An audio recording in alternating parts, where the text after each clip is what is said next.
상파울루 참사 이후 페라리에서 가장 무거운 목소리가 나왔습니다.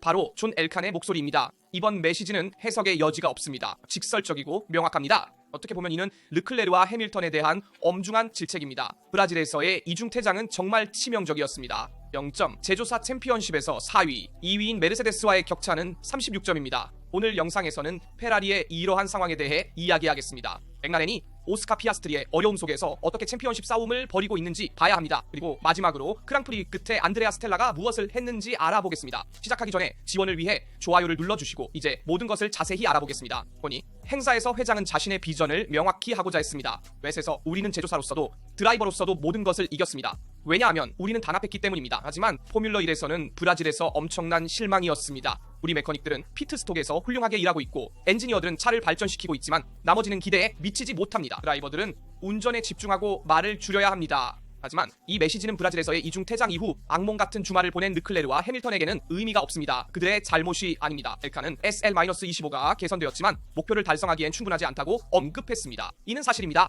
그리고 특히 그에게 핵심은 단합입니다. 페라리가 팀으로서 단합할 때 우리는 승리합니다. 이는 웹에서 입증되었습니다. 또 엘칸의 언급은 프레데릭 바세르에게도 해당됩니다. 페라리 회장에 따르면 그는 페라리가 성과를 내도록 완전히 헌신하고 있으며 완전한 신뢰를 받고 있습니다. 하지만 경고는 여전히 명확합니다. 이미지보다는 트랙에 집중하는 드라이버가 필요합니다. 이것이 바로 존 엘칸이 강조한 부분입니다. 내구성 팀이 모든 것을 이긴 해에 포뮬러 1은 뒤처졌고 이는 충분하지 않습니다. 하지만 잘못이 드라이버보다는 차를 만드는 사람들, 즉 존 엘칸이 만든 생태계에 있지는 않습니까? 이제 우선순위는 제조사 챔피언십에서 2위로 마무리하는 것이며 이는 회장이 불가능하지 않다고 정의한 목표입니다. 마라넬로에서는 말의 시대가 끝났다는 느낌이며 엘칸은 몇 달간의 침묵 이후 모두에게 팀 안팎으로 메시지를 보내 페라리가 더 이상 분열 3만 변명을 할 수 없음을 이해시키기로 결정했습니다. 그래서 페라리가 이렇게 참담한 주말을 보낸 후 회장에게서 이런 말을 들을 줄은 몰랐습니다. 그래서 이는 매우 혼란스럽고 불운한 상황입니다. 해밀턴은 하단에서 30점의 하중을 잃었습니다. 차가 도로에 있지 않았고 운전할 수 없는 상태였습니다. 확실히 예선은 7회 챔피언에게 도움이 되지 않았지만 그는 경기 중 자신이 통제할 수 없는 상황에 처했으며 두 페라리 드라이버에게 많은 불운한 사건들이 일어났습니다. 그래서 그들이 말을 줄이고 트랙을 통해 이야기해야 한다고 말하는 것은 지금 잘못된 것이며 이는 존 엘칸이 팀에서 원하지 않는 더 많은 분열을 초래합니다. 그래서 이는 페라리 내에서 긴장을 조성하는 발언임을 잘 이해하실 겁니다. 사실 브라질에서는 거의 외과적인 정확성을 가지고 잘못될 수 있는 모든 것이 잘못되었습니다. 우리가 원한다면 말입니다. 이중퇴장 후 아무 점수도 없고 메르세데스와의 격차는 37점으로 제조사 2위 싸움에서의 타격이 엄청납니다. 그 사이에 레드불이 마라넬로를 넘어 3위에 올랐습니다. 샤를 르클레르는 단 6바퀴 만에 피아스트리 안토넬리 사고로 인해 퇴장했으며 루이스 해밀턴은 진정한 시련을 겪었습니다. 이미 출발과 동시에 1번 코너에서 카를로스 사인츠가 몬 윌리엄스에 부딪혀 SF-25의 바닥이 손상되며 공기역학이 완전히 망가졌습니다. 몇 분 후 루이스는 프랑코 콜라핀토의 알파인도 부딪혔습니다. 그 이후로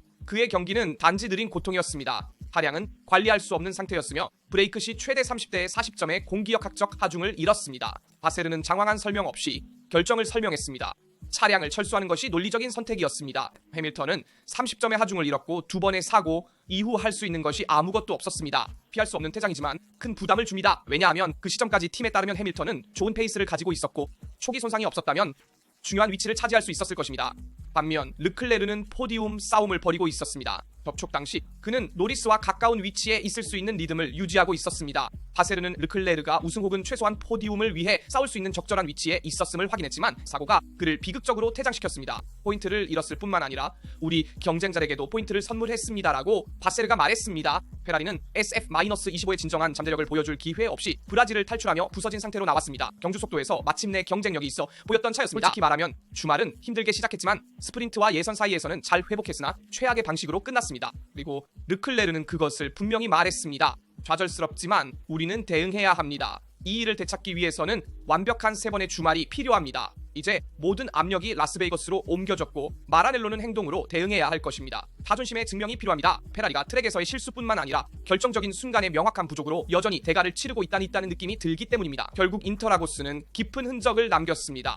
헨트는 좌절했고 르클레르는 실망했으며 바세르는 손에서 미끄러질 위험이 있는 시즌에 대한 동기를 찾아야 했습니다. 3경기가 남았고 목표는 이제 그 어느 때보다 멀어 보입니다. 그리고 우리는 접촉 순간 자신의 위치에 대해 강하게 말한 오스카 피아스트리의 말도 들어야 합니다. 사실 오스카 피아스트리는 받아들이지 않습니다. 브라질 그랑프리에서 안토넬리와 르클레르와의 사고로 받은 10초 페널티 이후 그 호주는 강하게 반응했습니다. 나는 사라질 수 없었습니다. 경주를 좌우한 접촉이었고 르클레르를 탈락시켰으며 패독에서 새로운 논란을 촉발시켰습니다. 모든 것이 6렙의 세이프티카 후 재출발 시 발생했습니다. 앞에는 노리스, 그 다음에 안토넬리, 피아스트리, 르클레르가 있었습니다. 피아스트리가 내부에서 공격을 시도하며 앞바퀴를 약간 잠근 후 안토넬리를 쳤고 안토넬리는 르클레르를 치게 되었습니다. 결과적으로 페라리는 앞왼쪽 바퀴를 잃고 서스펜션이 파손되며 르클레르는 리타이어 할 수밖에 없었습니다. 파야는 이 역학에 대해 의심의 여지가 없었습니다. 피아스트리의 잘못입니다. 10초 페널티입니다. 하지만 맥라렌 드라이버에게는 판결이 부당합니다. 그는 내부에 명확한 기회를 가지고 있었습니다. 네, 나는 바퀴를 잠갔지만 나는 완벽하게 정상에 흰 선 위에 있었습니다. 나는 더 왼쪽으로 갈 수 없었고 단순히 사라질 수는 없습니다. 피아스트리는 이것이 무모한 행동이 아니었다고 설명합니다. 그것은 무리한 돌진이 아니었지만 브레이크를 과하게 사용했습니다. 다른 두 명은 더 늦게 브레이크를 밟았고 내부는 약간 습했습니다. 나는 이미 완전히 나란히 있었고 뒤로 물러날 수 없었습니다. 확신에 찬 방어처럼 들리는 말입니다. 그러나 그 접촉은 파괴적인 효과를 가졌습니다. 르클레르가 제거되고 안토넬리는 피해에도 불구하고 2위에 도달했으며 피아스트리는 5위로 마무리하는 반등을 겪었습니다. 노리스의 승리 이후 팀 내 두 동료의 순위 차이가 24점으로 상승했기 때문에 세계적으로도 엄청난 손해입니다. 피아스트리가 추가했습니다. 더 깊이 들어갔다면 정말 야심찼겠지만 나는 내 라인에 남았습니다. 만약 폭넓게 갔다면 정점을 놓쳤다면 나는 페널티를 이해했을 것입니다. 그러나 그렇지 않았습니다. 결론적으로 그의 의견으로는 그것은 경주사고였고 계산된 위험이 재난으로 변한 것이지만 의도나 경솔함은 없었습니다. 그리고 많은 사람들에게 그 페널티는 정말로 엄격해 보였습니다. 접촉은 3명이 모인 상황에서 높은 속도의 커브에서 발생했으며 공간이 거의 없었기 때문입니다. 그러나 피어는 주저하지 않았고 그 결정은 무거운 여파를 남겼습니다. 르클레르가 포디움 기회를 잃었을 뿐만 아니라 그 사고는 피아스트리에게도 귀중한 포인트를 빼앗았고 이제 드라이버 챔피언십은 점점 더 랜도 노리스를 향하고 있습니다. 그러나 의심은 남아 있습니다.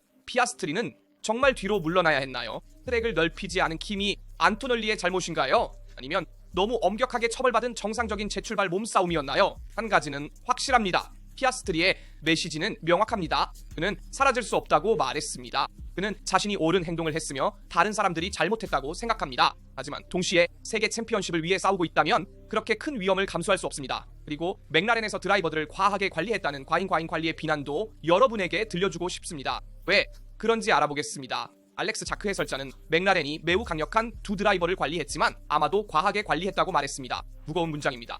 왜냐하면 MCL 39은 올해 이길 차이기 때문입니다. 호주 데뷔 때부터 두 명이서 경쟁할 챔피언십이라는 것을 알 수 있었습니다. 노리스 대 피아스트리. 그리고 시즌 대부분 동안 워킹팀은 컨스트럭터 챔피언십을 지배했고 한때 베르스타펜과가 격차 100점이 넘기도 했습니다. 그러고 나서 레드불이 4경기 중 3경기를 다시 승리하며 차이를 줄였습니다. 그러나 반전은 그 이후에 찾아왔습니다. 노리스는 멕시코와 브라질에서 연속 2번의 승리로 피아스트리보다 24점 앞서며 드라이버 챔피언십 리더로 돌아왔습니다. 그리고 여기서 의심이 생깁니다. 맥라렌은 내부 균형 덕분에 많은 승리를 거두었습니다. 파파야 규칙이라고 불리는 규칙은 두 드라이버 간의 존중과 절대적인 동등함을 요구합니다. 팀 내 명령도 없고 편애도 없습니다. 이론적으로는 올바른 선택이지만 실제로는 어떤 것이 제대로 작동하지 않습니다. 가장 분명한 예는 몬차입니다. 피아스트리가 앞서 있었지만 느린 피트스톱 때문에 노리스가 자리를 뺏겼습니다. 벽에서 즉시 명령이 내려옵니다. 오스카가 랜도에게 자리를 돌려줍니다. 많은 사람들이 편애의 신호로 본 결정입니다. 그리고 싱가포르에서는 역할이 바뀌어 노리스가 출발할 때 피아스트리를 치지만 팀은 개입하지 않습니다. 노리스는 내부 결과를 받았지만 공개되지 않았고 오스틴에서 다중 접촉에 휘말린 호주인이 노리스에게 부딪히게 된 다음 경주에서 이미 취소됩니다. 결과입니다. 긴장은 커지지만 미소와 어깨를 두드리는 것 뒤에 숨겨져 있습니다. 다크는 그것을 분명히 말했습니다. 2007년 해밀턴과 알론소 간의 내전은 아니지만 유사점이 있습니다. 다크에 따르면 맥라렌은 제조사 챔피언십을 우승할 때까지 관리한 다음 두 드라이버를 자유롭게 경쟁하도록 했어야 했다. 그러나 팀은 완전한 자유도 진정한 계급도 없이 중간에 갇혀버렸다. 그리고 지금 페르스타펜은 피아스트리에게 25점 차로 앞서 있지만 객관적으로 챔피언십을 놓칠 위험은 없다. 하지만 저는 여러분에게 라스베이거스에 관한 랜도 노리스의 말을 들려주고 싶습니다. 그 이야기는 매우 흥미롭습니다. 그는 승리 후에 솔직한 발언을 했습니다. 나는 헛소리를 하는 사람들을 모두 무시합니다. 저희는 그가 경주 후에 말한 문장으로 직접적이고 날카로운 코멘트로 최근 몇 달간 그를 비판한 사람들에게 명확히 향한 것입니다.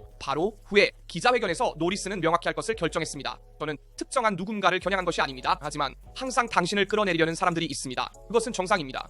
그러나 당신이 주목받을 때 압박감은 다릅니다. 당신은 모든 것을 듣습니다. 듣지 말아야 할 것조차도 2024년의 어려움과 동료 피아스트리와 비교했을 때 복잡한 시즌 시작 후 노리스는 결정적인 순간에 폭발했습니다. 멕시코와 브라질에서 연속 2번의 승리, 그리고 이제 세계 챔피언십에서 24점의 우위를 차지했습니다. 배움을 통해 새로운 성숙함을 얻었습니다. 처음에는 사람들이 나를 어떻게 인식하는지 너무 신경 썼습니다. 나는 항상 모든 사람에게 잘 보이려 했지만 이것은 나를 약하게 만들었습니다. 이제 난 나 자신이 되는 법을 배웠고 내 생각을 말하며 오로지 나 자신에게 집중합니다. 이것은 강렬한 발언입니다. 노리스는 자신의 감정을 드러내는 몇 안 되는 드라이버 중 한 명이기 때문입니다. 이미지 뒤에 숨지 않지만 그렇기 때문에 자주 과소평가되었고 세계 챔피언십을 이기기에는 너무 민감하다고 여겨졌습니다. 하지만 오늘날 그는 그의 취약함이 힘이 될 수 있음을 보여주고 있습니다. 그리고 그걸 증명할 기회는 바로 같은 회견에서 찾아왔습니다. 한 기자가 그에게 이제 세계 챔피언십을 이끌고 있으니 유력 후보로 생각하기 시작해야 하는지 물었습니다. 노리스의 대답은 우아하지만 강력한 반응이었습니다. 아니요, 저는 제가 원하는 것을 말합니다. 어렵다고 생각하면 그것을 말할 것이고 더 자신감 있어 보이려고 거짓말하지 않습니다. 그리고 그는 덧붙였습니다.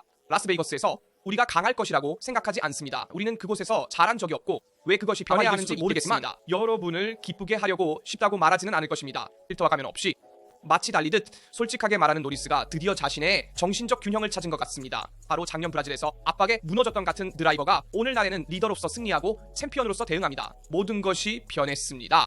이제 그는 더 이상 승인을 구하지 않고 오직 진실을 찾습니다. 그리고 드라이버가 잡음을 무시하고 오로지 자신만을 신뢰하기 시작하면 다른 모든 사람들에게 진정으로 위협적이 됩니다. 하지만 경기 끝에 안드레아 스텔라를 곤란하게 만든 것이 있는데 그는 페르스타펜의 경기 속도를 분석하는데 있어 짜증이 났습니다. 브라질 그랑프리 후 경기에서 한 장면이 팬들의 호기심을 자아냈습니다. 안드레아 스텔라는 맥라렌의 벽에서 모니터 앞에서 손짓을 하며 카메라에 잡혔습니다. 많은 사람들이 그가 무엇을 보고 있는지 궁금해했습니다. 이제 우리는 그것을 압니다. 맥라렌 팀 대표는 매우 정확한 그래프인 이른바 경주 추적기를 분석하고 있었으며 이는 경주 중 드라이버 간의 거리 변화 추이를 실시간으로 보여주는 도구입니다. 단순한 랩타임이 아니라 전략과 경기 속도의 진정한 엑스레이입니다. 그리고 바로 그 그래프에서 스텔라는 페르스타펜의 파란 선을 가리켰습니다. 스포츠 디렉터 랜디 신과의 뜨거운 대화는 바로 피트레인에서 출발해 3위 포디움으로 끝난 레드불의 놀라운 복귀와 관련이 있습니다. 노리스가 승리를 가져오고 피아스트리가 안토넬리와 르클레르와의 1번 커브 사고로 인해 더블을 낭비하는 동안 페르스타펜은 엄청난 일을 하고 있었기 때문에 맥라렌 벽을 당혹스럽게 깨 한 공연이었습니다. 일정한 리듬과 완벽한 전략적 관리로 구성된 완벽한 복귀였습니다. 맥스 페르스타펜은 팀에게 일요일에 제공된 자동차에 대해 감사했고 같은 람비아제는 맥스가 Q1에서 탈락해야 했던 토요일의 잘못된 전략에 대해 페르스타펜에게 사과했습니다. 그러나 경기 이미지에서 스텔라는 손가락으로 페르스타펜의 두 번째 피트 스탑 순간을 정확히 가리키며 나머지 스틴트에서 그의 그래프 곡선을 따라갑니다. 레드불이 어떻게 많은 거리를 벌었는지 이해하려고 하는 매우 분명한 제스처입니다. 아마도 신과의 대화는 바로 이것에 대한 것이었을 것입니다. 왜 우리는 피아스트리와 다르게 관리했는가? 우리는 경기의 두 번째 부분을 과소평가했는가? 맥라렌이 주말에 가장 빠른 차를 가지고 있었음에도 불구하고 더블이 놓친 것을 알게 된 사실에서 생기는 질문들입니다. 노리스는 앞에서 완벽했지만 피아스트리는 안토넬리와의 접촉 후 실수를 크게 치렀고 페르스타펜 뒤에서 5위로 마무리했습니다. 따라서 스텔라는 그 순간에 피아스트리가 레드불 앞에서 할 수 있었던 대한 전략을 이미 재검토하고 있었을 가능성이 있습니다. 뜨거운 분석으로 기술적이지만 기회를 놓친 것에 대한 좌절감이 느껴지는 톤으로 맥라렌은 승리했지만 세계 챔피언십 드라이버 및 제조사 측면에서 중대한 점수를 놓쳤습니다. 그리고 장면을 잘 보면 스텔라는 노리스나 피아스트리에게 화난 것이 아니라 랩마다 페르스타펜의 진행을 냉정하게 보여주는 숫자, 즉 그래프에 화가 난 것 같습니다. 결국 이것이 평온한 승리와 신경이 쓰이는 승리의 차이입니다. 맥라렌은 압도했지만 레드불이 최후부터 시작해도 여전히 모든 것을 위협할 수 있다는 것을 알고 있으며 안드레아 스텔라가 경기 직후 이미 직접 경쟁자의 데이터를 비교하고 있었다는 사실이 모든 것을 말해줍니다. 이는 워킹팀이 만족하지 않는다는 증거이지만 맥라렌 내부에서도 페르스타펜에 대한 존경심이 있지만 만약 피트레인에서 출발한 레드불이 여전히 포디움에 오를 수 있다면 전쟁이 결코 끝나지 않았다는 약간의 불안감도 있다는 명확한 신호입니다. 확실히 노리스와 페르스타펜 사이의 49점 차이는 드라이버 순위에 영향을 미칩니다. 남은 경기는 3경기이며 노리스만이 월드 챔피언십을 이룰 수 있습니다. 앞으로의 경기에서 어떻게 전개될지 지켜보겠습니다. 비디오에서 다른 모든 주제에 대한 여러분의 의견을 댓글로 알려주세요. 지아넬카의 발언부터 바세르의 발언까지 페라리 팀 상황, 피아스트리의 사고 발언, 노리스의 다음 경기에 대한 이야기, 그리고 물론 안드레아 스텔라의 에피소드까지 여러분의 댓글을 모두 읽고 답변하는 것이 정말 궁금하고 기대됩니다. 언제나 그렇듯이 좋아요를 누르고 구독 및 알림을 설정하여 채널의 모든 비디오를 놓치지 않도록 하세요. 모든 것을 알려드리겠습니다. 다음 비디오에서 만나요.